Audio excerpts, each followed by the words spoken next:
Hello, Epiphany, and welcome to our 5K fun run, 1 mile walk, whatever you want to do.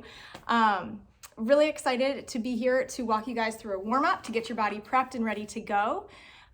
Thank you all for your support, and thank you to everyone who coordinated this awesome event for our awesome school. All right, so first I'm going to have you guys clear out. If you're warming up as a family, make sure you've got plenty of space around you. You can do this inside, outside, whatever you want to do. But basically we just want to get our body prepped and ready to run, walk, and support ourselves as we do that. So goal is to kind of get some mobility going and then get that heart rate up so we're ready to take off when we're ready to go. So we're going to just start and do some foot rocks. So I want you guys to come all the way up on the balls of your feet and then leaning back and toes come up off the ground. So kind of warming up that ankle joint and getting ready to walk, to run, or whatever it is you're going to end up doing for this awesome event.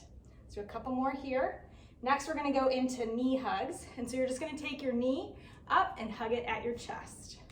And you're going to make sure to keep really good form up in your shoulders. So we don't want to hunch at all. We want to really push our hip forward. We should feel a slight pull in our hip flexor, which is the front of that hip. Really good. We'll do a couple more here. Start engaging those abs to keep yourself stable. And now we're going to go into 180-degree rotation in our hips. So both our hips and our shoulders are joints that can move all the way around, and it's important that we use it or we're going to lose it. So running is really heavy on our hips, and so what we want to do is make big circles with our knee to make our hip kind of move through that whole range of motion. So really bring that knee across your midline, and if you need, you can use a wall to stabilize, but opening up as wide as you can with the one leg, and then bring it all the way across your midline. We'll just do a couple more, and then we're going to reverse directions. So now we're going to bring it in reverse.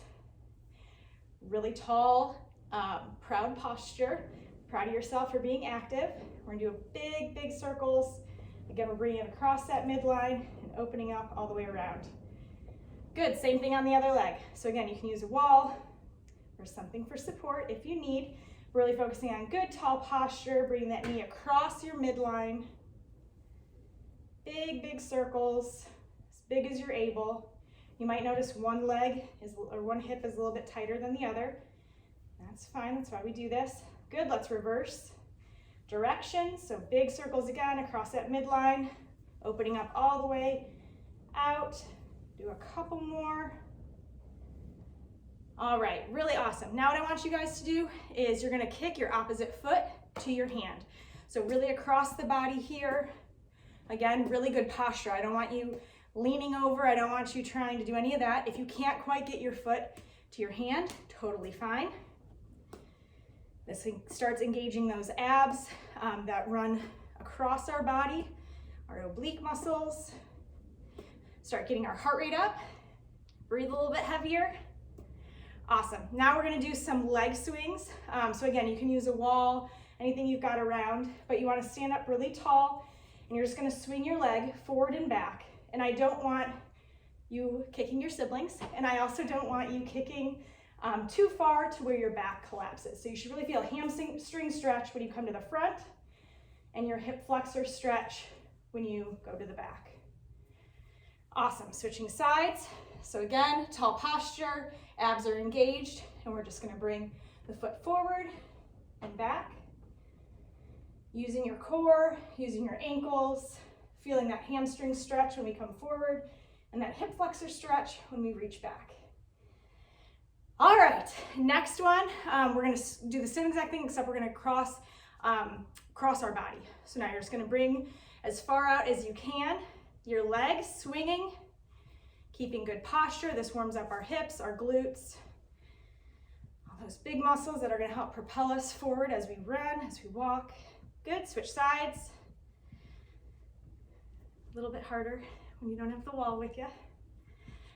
All right, really good. Now I want you to take a really wide stance, and we're gonna do lateral lunges. We're gonna keep our feet planted, and we're gonna drive our hips back and warm up those outer glutes and inner thighs. So driving that foot back, we're gonna alternate sides, sitting back as far as we can so that my knee stays behind my toe, and yours does the same. Really good. Engaging that core, so I should have a nice, flat, tall back as I'm reaching with that glute back behind us. We'll do a couple more here, and then we'll get into a little bit more high intensity before you guys take off. All right, so now we're just gonna do some air squats.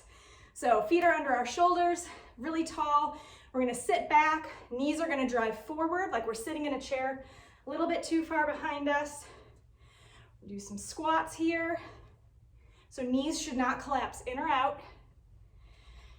Good, do a few more, starting to engage those glutes and get that heart rate pumping.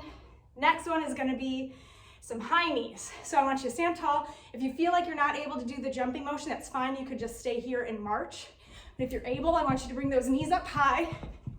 Make sure that you're bringing your knees up to your belly button so you can put your hands out if you need to, but using those lower abs, pulling those legs up. Couple more. And let's end with jumping jacks, right into it. Let's do 10. It's 4, 6, 8, 9, and 10. Awesome. All right, go get it in, and then I'll see you guys here for a cool down here in a bit. Have a good time.